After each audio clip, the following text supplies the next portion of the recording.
Class 12th maths का Bayes theorem का part 2 दो पार्ट में ये टॉपिक को निकालना है। कल का पार्ट नहीं देखे हो लेक्चर 3 तो पहले देख लेना, और फिर इंपॉर्टेंट क्वेश्चंस का पार्ट 2। सारे क्वेश्चंस बोर्ड्स में कम से कम 4-4 5-5 बार आया हुआ है। Question in an examination examinee either guesses और कॉपीज और know the answer to a MCQ with 4 choices. The probability that he makes a guess is 1/3. Probability that he copies is 1/6. The probability that his answer is correct given that he copies it is 1/6. The probability that his answer is correct given that he copied it is 1/8.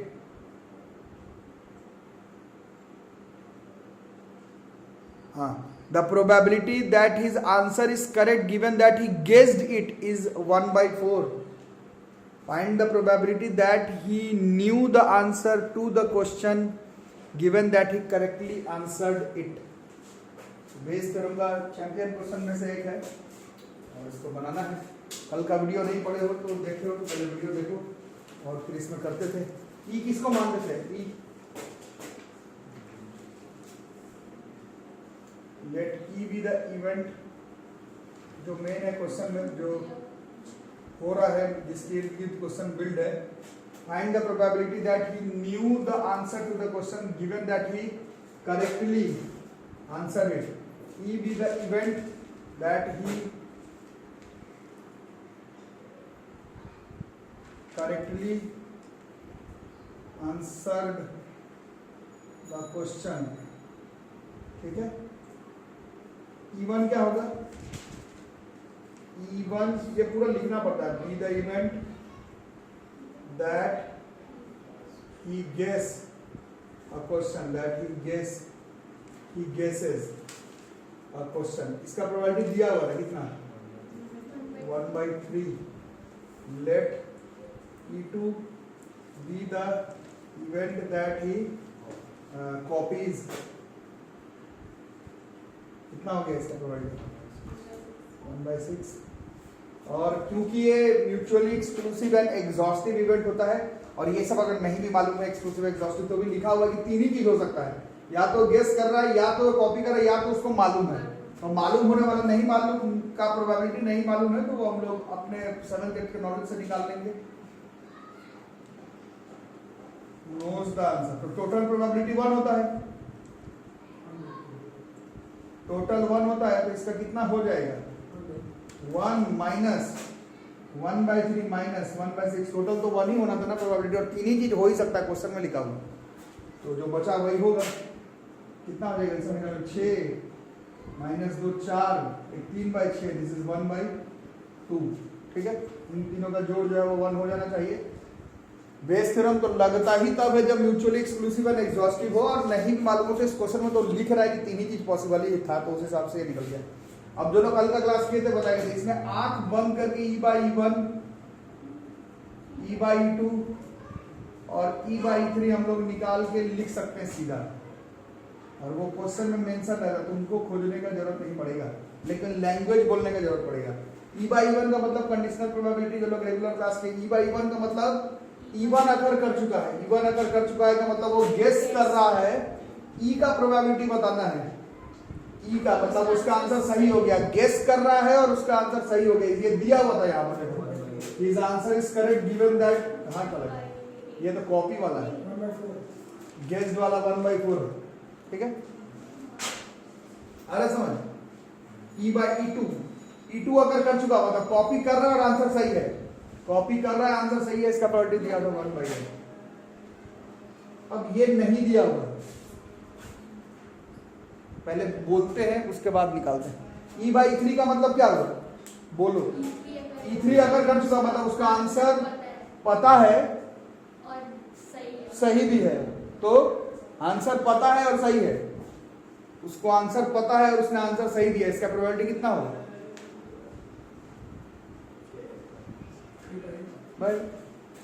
बहुत सोचते हो, 1 होगा इसका answer.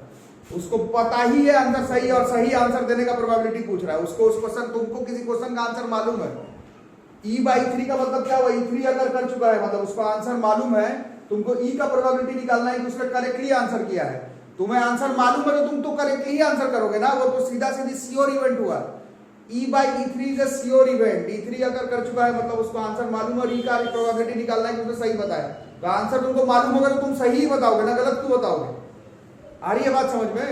तो थोड़ा सोच के करना। ये तीनों म्यूचुअली एक्सक्लूसिव एग्जॉस्टिव, ये तीनों को जोड़ के बनाना जाएगा ऐसा कुछ नहीं है, इन तीनों को जोड़ करके बनाना चाहिए। क्लियर है बच्चों? कोई दिक्कत है फिर से बता दूं? ठीक है, बाकी अब सोच लो क्या निकालना है, गेस वाला निकालना है, न्यू द आंसर जानने वाला निकालना, मतलब E3 by E निकालना है। E3 by E एक बार पढ़ लेते हैं। E3 by E का मतलब क्या होता है? E3 by E का मतलब E अगर कर चुका है, सही तो दिया ही है, बताओ कि वो जो सही वाला आया वो वाला है जो करेक्टली मतलब उसको मालूम था, इसका प्रोबेबिलिटी 1 नहीं होगा, इसीलिए लैंग्वेज पढ़ना पड़ता है कंडीशनल प्रोबेबिलिटी का। E by E3 का 1 हो गया, E3 अगर कर चुका उसको मालूम है आंसर और उसने सही दिया, उसका 1 आएगा। उसने एक 50 में से एक क्वेश्चन देख रहे हो जो कि सही है, तुमको बताना है वो वाला सही है जो कि उसको एक्चुअल में मालूम था, इसका चांस कहाँ 1 है? वो तो निकालना पड़ेगा बेइस थ्योरम से। ठीक है, यही इस चैप्टर का समरी है, लैंग्वेज पढ़ के होगा। इसका फॉर्मूला कल देखें तब क्या होता है। इसके लिए हमें E3 into E by E3, E1 into probability of E by E1, ये कैलकुलेट कर ही लो पूरा, एक आंसर आना चाहिए। E2 into probability of E by E2 plus probability of E3 into probability of E by E3, कर लो, calculate कर लो। E3 का कितना था? 1/2 और E by E3 1 था। फिर E1 का 1/3 इंटू 1/4, 1/6, 1/8, 1/2, 1, ऊपर तो 1/2 ही रह गया, नीचे 1/12, 1/48, 1/2, 48, 4 1 5, 4 1 5 और 24, 29, 24/29, 24/29 टॉप क्वेश्चन है। कल का चारों क्वेश्चन भी टॉप क्वेश्चन था। 24/29, ठीक है। E by E3 1 है, लैंग्वेज पढ़ के देख लो, मुंह से बोलना पड़ता है बेइस थ्योरम में क्वेश्चन। E3 by E कहीं से भी 1 होने का चांस भी नहीं था, आया भी नहीं आंसर बात। नेक्स्ट क्वेश्चन, दो बैग है, bag A contains 2 white and 3 red balls, bag B contains 4 white and 5 red balls. One ball is drawn at random from one of the bags and it is found to be red. Find the probability that it was drawn from bag B. ये भी बेइस theorem का question है। बेइस में 2 object वाला रहे तो काफी simple हो जाता है एक्चुअली में, और जेई के लिए इंपॉर्टेंट हो जाता है। 3 वाला 4 वाला स्कूल एग्जाम के लिए रहता है, 2 वाला थोड़ा ट्रिकी रहता है। ई किसको मानोगे? रेड, मतलब लैंग्वेज ठीक से लिखना, रेड नहीं, let B be the event of choosing है, क्या है वो, drawing of drawing red ball है ना। E1 E2 किसको मानोगे? हाँ, let E1 be the event of choosing bag 1, event of drawing ball from bag 1। इसका प्रोबेबिलिटी कितना हो जाएगा? 2 को बैग ही था, 1/2, late E2 be the event of drawing ball from bag 2, तो ये भी जो है वो 1/2 ही हो गया है ना।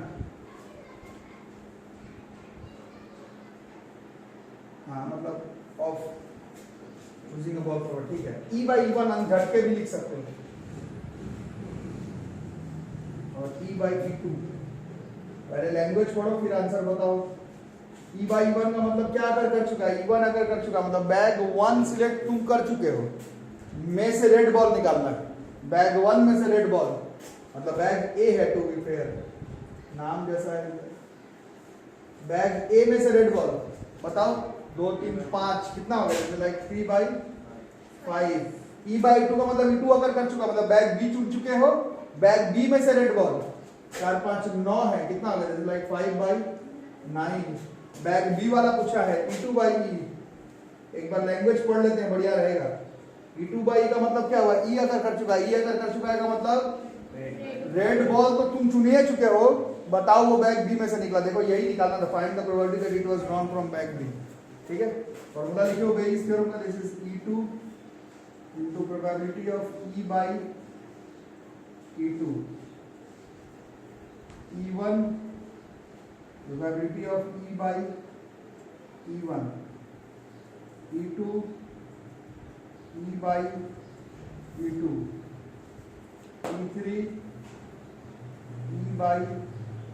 E/E3, E2 का 1/2, E/2 का 5/9, E1 का, अरे यार तीसरा तो है ही नहीं, क्या लिख रहा हूँ,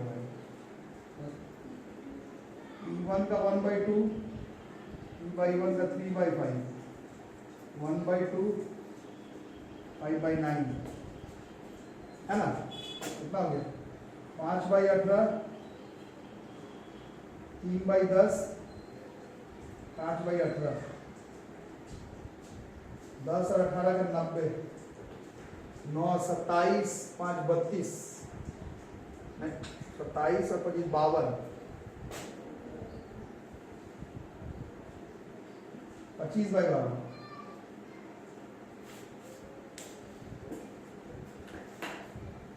25/12 है ना। बेस पर इंटरेस्टिंग टॉपिक, हम लोग स्कूल में थे तो समझने में नहीं आता था, फिर इंजीनियरिंग किए तो पता चला कि काफी सिंपल है, आप लोग को अभी ठीक ठीक बनाना पड़ेगा। नेक्स्ट यहाँ से 2 क्वेश्चन अभी हम लोग और करेंगे, और वो दोनों क्वेश्चन आपको थोड़ा सा अभी तक जितना क्वेश्चन बेस थ्योरम का करे उससे थोड़ा सा अलग हो जाएगा। क्यों अलग हो जाएगा तुम लोग खुद ही बता दोगे। अभी फिलहाल तो अर्न ए है, वो कितना कितना, अर्न का मतलब पॉट होता है, तो ऐसा कुछ घबराना नहीं है। Bag A, pot A contains 1 white 2 black and 3 red balls, ठीक है। Urn B contains 2 white 1 black and 1 red ball। Urn C contains 4 white 5 black and 3 red balls, ठीक है। 1 earn is chosen at random, पहले तो एक earn चुने, जैसे पिछले वाले में एक बैग पहले चुने थे, तो इसमें पहले अर्न चुनेंगे, और उसके बाद 2 balls आर ड्रॉन, उसके नीचे लाइन खींचो, 2 balls आर ड्रॉन के नीचे लाइन खींचो।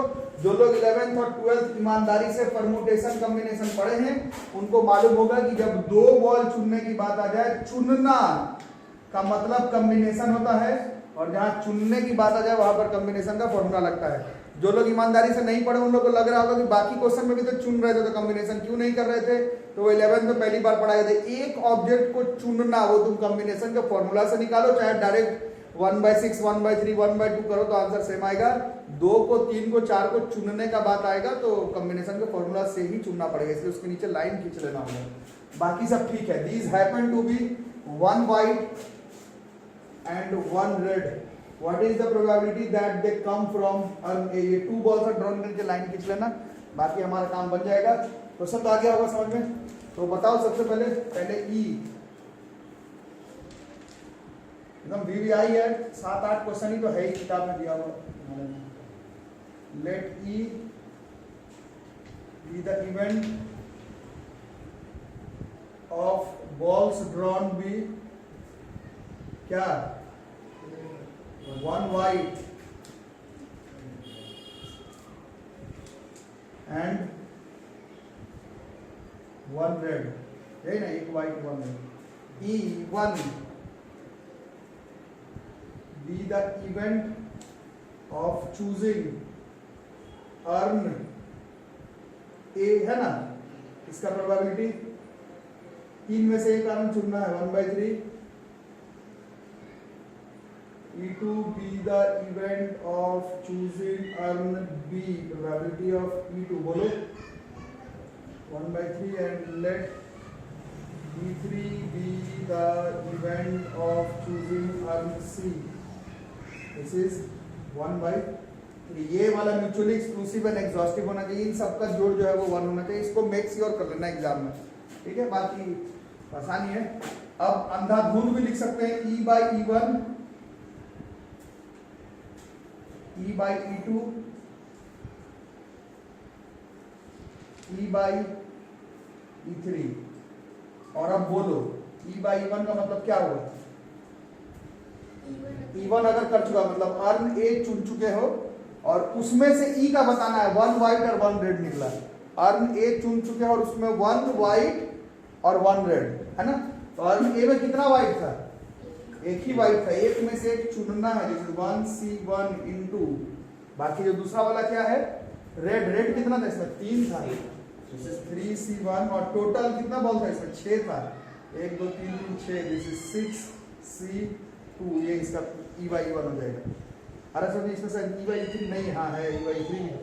इसका मतलब बताओ ई बाई टू का मतलब ई टू अगर कर चुका है, ई टू अगर कर चुका है का मतलब अर्न बी तो ले ही लिए हो, अर्न बी में से ई का मतलब वन व्हाइट वन रेड का बताओ। 2 व्हाइट था, 2C1 और रेड कितना था? एक ही था, 1C1। टोटल बॉल कितना था? 4C2। कॉम्बिनेशन का फॉर्मूला याद है ना, बहुत दिन से पढ़े नहीं। NCR बराबर n factorial by r factorial into n minus r factorial. E by three का मतलब क्या था? E3 अगर कर चुका मतलब अर्न बी अर्न सी तो चुन चुके, अर्न सी में से एक व्हाइट एक रेड, एक व्हाइट एक red, 4C1 3C1 by total कितना है? 4 5 12 इन 15 C2 4 5 9 3 12 C2। ओके सो है ठीक है। कैलकुलेशन तो खुद कर लोगे कि मैं करूं? हो जाएगा। तो निकालना क्या है? अर्न ए वाला निकालना मतलब E1 बाई ई निकालना है। एक बार पढ़ लेते हैं। E1 बाई का मतलब क्या होगा? ई अगर कर चुका है, ई अगर कर चुका है मतलब एक व्हाइट वन रेड ले चुके हो, तुम बताओ कि ये जो वन व्हाइट वन रेड है वो E1 में से मतलब अर्न ए में से निकालना था। देखो यही चीज पूछा था, वन व्हाइट वन रेड आ चुका है, तुम बताओ कि वो अर्न ए में से है। ठीक है, बेइस थ्योरम बढ़िया टॉपिक है, ज्यादा दिक्कत वाली बात नहीं। कैसे निकलता है वो बताते चलो। E1 into E by E1, E1 into E by E1, E2 into E by E2, E3 into E by E3। ठीक है, करोगे कैलकुलेशन? देखो मजा आ रहा है, समझ में आ रहा है ना? क्योंकि प्रोबेबिलिटी वगैरह अगर मजे के साथ नहीं पढ़ोगे तो ये सब काफी टफ लग सकता है। फिर नेक्स्ट क्वेश्चन लिखो। बेस थ्योरम का एकदम टॉप क्वेश्चन में से है, टॉप क्वेश्चन एकदम टॉप का सवाल है। अ card from a pack of 52 cards is lost. Card का क्वेश्चन प्रोबेबिलिटी में 7th क्लास से पहली बार पढ़े थे, 12th के एंड में भी आया बट थोड़े अलग तरीके से आया। अ card from a pack of 52 cards is lost. 52 में से एक कार्ड गुम हो गया। From the remaining cards of the pack, बाकी जो बचा 2 कार्ड्स आर ड्रॉन, 2 को उठाए, 2 के नीचे लाइन खींच लेना। 2 cards are drawn at random के नीचे लाइन खींच लेना क्योंकि इसमें कॉम्बिनेशन लगेगा। और मिला क्या? दोनों कार्ड क्या मिला? And are found to be both spades, दोनों जो है वो स्पेड ही मिला। ठीक है, अब find the probability of the lost card being a spade, ये निकालना है। Find the probability of lost card being a spade, find the probability of lost card being a spade. जिनको याद होगा 52 कार्ड में 4 suit, 13 spade, 13 heart, 13 diamond, 13 club, है ना? तो चारों से क्वेश्चन पूछ चुका है। स्पेड वाला मैं करवा रहा हूं, हो सकता है तुमसे हार्ट वाला है, डायमंड वाला है, क्लब वाला है, एक ही तरीके से बनेगा। ठीक है, क्वेश्चन तो समझ में आ ही रहा है। 52 कार्ड है, एक कार्ड घूम गया, कौन सा मेरे को पता नहीं है। बाकी बचे हुए कार्ड में से 1-2 कार्ड उठाए रैंडम पर और दोनों क्या आ गया? दोनों जो है वो स्पेड ही आ गया। प्रोबेबिलिटी बताओ कि जो कार्ड घूम हुआ था वो भी स्पेड ही का था, ये बताना है। टॉप क्वेश्चन है बेइस थ्योरम का। ठीक है, अगर समझने के लिए नट बोल्ट फैक्ट्री वाला इंपॉर्टेंट क्वेश्चन था, क्लोजिंग करने के लिए स्पेड क्लब घूम हो जाने वाला क्वेश्चन जो है वो मेन है बेइस थ्योरम। इतना आपको आना चाहिए। ठीक है, तो हो ही गया है। आप लोग बताओ पहले ई किसको मानेंगे? स्पेड क्या पूरा? Let E found to be both spade, let E be the event or found to be both spades, let E be the event of both cards drawn are spades। है ना, समझ में? ठीक है, जो हो गया है, जो मेन क्वेश्चन है वही E होगा। E1 E2 E3 E4 even be the event of card lost is, 4 तरह का होता है ना। मान लो स्पेड ही गुम हुआ, इसका प्रोबेबिलिटी स्पेड 13/52 मतलब 1/4। और क्या क्या हो सकता है, let E2 be the event of card lost is, और क्या क्या होता है, स्पेड हार्ट क्लब डायमंड, यही सब ना, ठीक है, इज हर्ट, इसका भी 1/4। Let E3 be the event of card lost is club, ये भी 13/52। और let E4 be the event of card lost is diamond, this is again 1/4। फिर आंख बंद करके मान के चलो कि E/E1, E/E2, E/E3 और E/E4 का कुछ बंदोबस्त हो जाएगा क्वेश्चन में, ठीक है। बंदोबस्त करोगे तुम, पहले बोलोगे फिर बताओगे। E/E1 का मतलब क्या हुआ, कौन अगर कर चुका है, बोलो, बैठने का कुछ नहीं मिलेगा। E1 अगर कर चुका मतलब जो कार्ड घुमाए हो वो स्पेड का है। अब E का बताना है कि जो कार्ड चुन रहे हो वो स्पेड से निकल रहा है, ठीक है, मतलब जो घुमाए हो वो स्पेड ही है और जो कार्ड चुनने वाले हो वो भी स्पेड है। तो बताओ कितना हुआ, तो E का निकालना है, मतलब स्पेड ही घुमाए हो, स्पेड ही निकालना है, ठीक है। तो कितना कार्ड बचा, 12, क्योंकि 13 स्पेड होता है, तुम घुमाए जो है वो स्पेड ही में से हो। तो ऊपर तुम्हारे पास चुनने के लिए 12C2, नीचे टोटल कार्ड में से घुमा चुके हो 51C2। बोलो आया समझ में।